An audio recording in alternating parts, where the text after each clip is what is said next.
Se och lär jag. De tränar sig inför att de ska fighta sen, vet du. När de blir större så ska de kunna upprätta sitt revir och sånt. Så det är träning för dem. Gör det här. Kolla. Titta kameran. Man verkar inte kolla i kameran. Fantastiskt.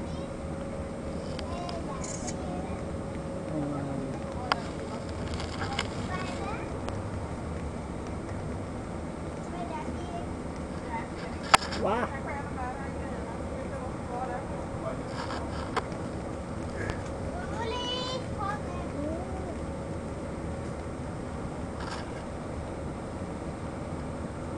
Cool.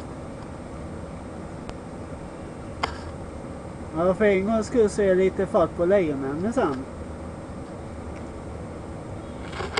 Det är kul.